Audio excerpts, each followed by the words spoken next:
सञ्चालन गरिएको शाखा पदाधिकारी तालिममा उपस्थित हुनुहुने सम्पूर्ण महानुभावज्यूहरूलाई जेसिसमा नम्र नमस्कार व्यक्त गर्छु।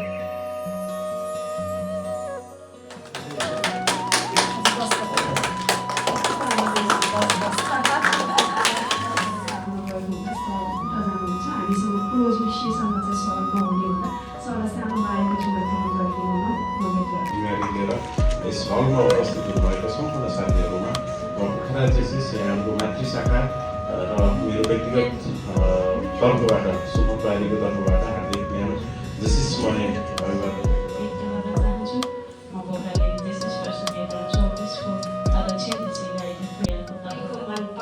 रमाएको छ, सबैको मन पक्कै रमाएको छ। योजना सँगै सपना पूरा गर्नको लागि यो यात्रा सुरु गरौँ। योजना सँगै सपना पूरा गर्नको लागि यो यात्रा सुरु गरौँ। आउनुहोस् वर्ष 2026लाई सफल बनाउनको लागि पदाधिकारी तालिमबाट सुरु गरौँ। यो शाखा पदाधिकारी तालिमबाट सुरु गरौँ। धन्यवाद। कार्यक्रम सञ्चालन The Loam Officers Training. Welcome everyone and very warm good morning to all of you. Okay, so अघिदेखि होस्टले पनि भनिराख्नु भएको छ, अघि स्वागतमा पनि कुरा भइसकेको छ, शुभकामना पनि कुरा भइसकेको छ। नर्मली लोम अफिसर्स ट्रेनिङ किन गरिन्छ भन्ने लगभग हामीलाई उद्देश्य थाहा छ। यद्यपि त्यो भित्र हामीले केही विशेष कुरा चाहिँ आज गर्छौँ। संस्थाभित्र जोडिसकेपछि त्यो संस्थाका कुरा केही कतै केही थाहा हुन्छ। जिम्मेवारी भनेपछि केही चिज छ भन्ने हुन्छ, तर त्यसलाई रियलमा ठ्याक्कै के छ र त्यसको लागि मसँग क्षमता के छ, संस्थाको आवश्यकता के छ र संस्थालाई अघि बढाउँदा आफूलाई पनि कसरी अघि बढाउने भन्ने कुराहरू चाहिँ आजको एज अ यो ट्रेनिङको अब्जेक्टिभ्सको रूपमा चाहिँ यहाँहरूमा चाहिँ मैले चाहिँ प्रस्तुत गर्दैछु। जहाँ हामीले संस्थालाई पहिला चिन्ने कोसिस गर्छौँ, संस्थालाई बुझ्नुपर्ने हुन्छ, तत्पश्चात त्यो संस्थासँगको आफ्नो एउटा एट्याचमेन्टलाई चाहिँ बिल्ड गर्नुपर्ने हुन्छ। संस्थाभित्र रहेर तपाईँले अहिले होल्ड गरेको पोजिसन अनुसारको जिम्मेवारी के हो र त्यसलाई पुरा गर्नको लागि चाहिँ कसरी अघि बढ्नुपर्छ र समग्रमा आफ्नो विकाससँगै संस्थालाई पनि अगाडि बढाउन कसरी अघि बढ्न सकिन्छ भन्ने जस्ता विषयहरूलाई चाहिँ आजको ट्रेनिङको चाहिँ मेन अब्जेक्टिभ्सको रूपमा चाहिँ मैले यहाँ चाहिँ अघि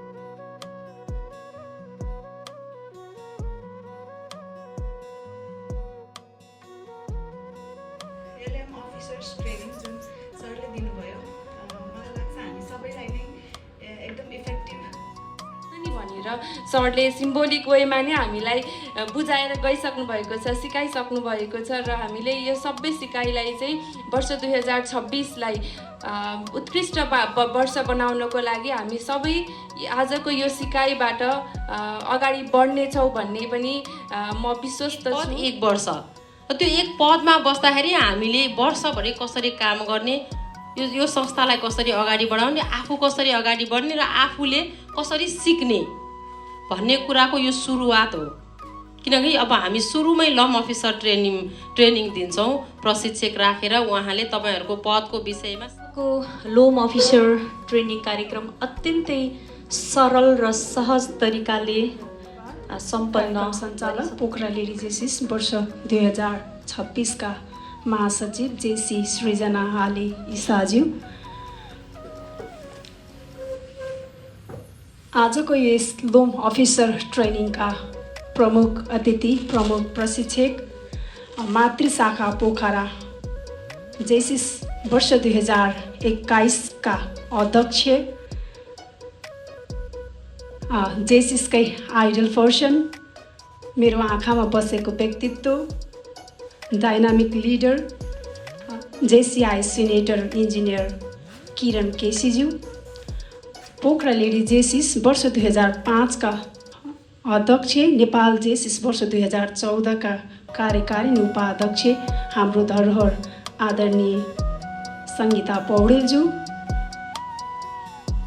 हाम्रो निमन्त्रणालाई स्वीकार गरेर बिहानको सेसनमा पाल्नुभएका मातृ शाखाका अध्यक्षज्यू र पोखरा लेडी जेसिसका पूर्व अध्यक्षहरू र मेरा यस हलभित्र रहनुभएका ऊर्जावान बोर्डका सम्पूर्ण पदाधिकारीज्यूहरूमा म पोखरा लेडी जेसिस वर्ष 2026को अध्यक्ष जेसी सुनिता गौतम भण्डारीको तर्फबाट यहाँहरू सम्पूर्णमा जेसिसमै न्यानो अभिवादन एवं नमस्कार व्यक्त गर्दछु।